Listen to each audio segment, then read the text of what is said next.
So I'm here with a lady that works and has operated internet sweepstakes, and she's going to share with us today the ins and the outs and what she feels the business entails and how it has progressed and what it does and if it has an addiction.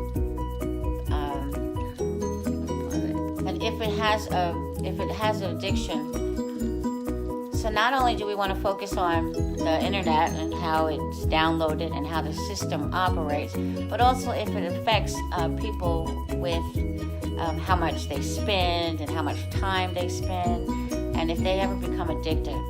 And so this is Leanne. And Leanne's going to talk to us today about that. And Leanne, can you tell me a little bit about the system, how it works, how it's related to the internet? What process does the games connect to the internet? So that, because I realize, Leanne, I'd like for you to tell me a little bit how the system works, but in layman's terms so that everybody can understand it. Okay, the way the sweepstakes is ran, the system is sort of like a Facebook. It's an internet system.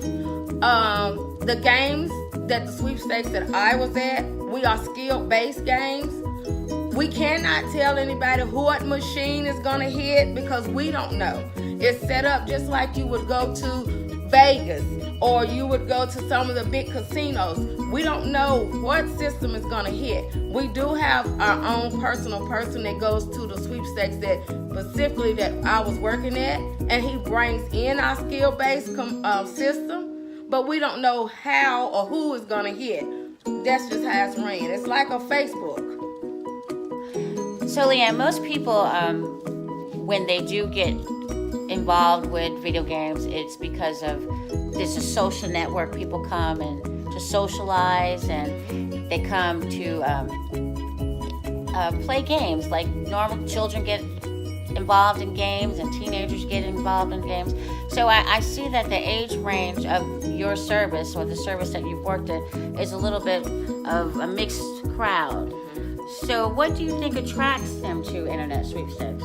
I think it's the entertainment. I think a lot of it's the entertainment. A lot of people say they enjoy coming, winning, sometimes losing. But a lot of people I have noticed, the one I worked at, it's a lot of socializing and laughing and talking. We had a lot of older people in our sweepstakes, and a lot of them enjoyed coming just to sit around and laugh, and we used to serve food, and it was just more like an entertainment. We had couples that say this is what they did together as a couple. So, I think it's just entertainment for people, just like going to a movie.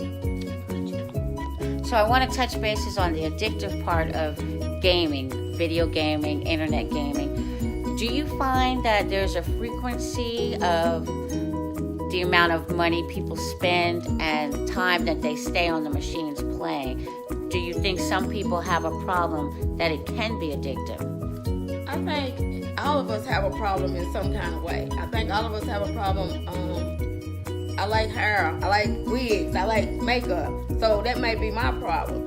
I haven't seen at the sweepstakes that I was at, I haven't seen where it's just like people are in there just like crazy, just pawning stuff or whatever. I mean, I've seen people that come every day. I've seen people that have their limits. They'll say, I'm only bringing $100 with me, and when that $100 is gone, it's gone. I've seen some people that lose and don't have any more money, and they sit around and hope that somebody's going to give them a couple of dollars to get them back in the game. So I think it can go either way. It just depends on the person. So Leanne, I remember a few years ago when I started patronizing internet sweepstakes, they were shutting them down all across North Carolina. And I know they started bringing them in because they were close to Virginia, and this is what people wanted in North Carolina. But can you tell me a little bit about why they are choosing to or shut them down, and what changed their mind and bringing them back? And now I understand that they're trying to shut down these organizations again. Can you tell me a little bit about that? Okay, it started off, they said that a lot of people did not have the skill-based games. So they shut them down because it was the skill-based. Also, they said they had some robberies and different violences and some different sweepstakes. Okay, so when they reopened, everybody started doing the skill games. Now they started passing out petitions. They want to close down again because they say there's been robberies and it's been violence and it's been, I don't understand, and a lot of people that have sweepstakes do not understand why they're trying to close them down again, because you're going by the law, you're doing the skill-based games. You're going to have balance now everywhere. Balance can be in anywhere. The sweepstakes that I was at, we never had any kind of balance. We got security. They walk people to their cars. All of our security guards is, legal. So we're all uproar right now about closing the sweepstakes, but we have to do what we have to do. Lan, do you think that the future sweepstakes has any future? Is it going to last, or do you think this is the end of it? I think sweepstakes will return once again. I think because we can go to Vegas and play. We can go to Cherokee and play.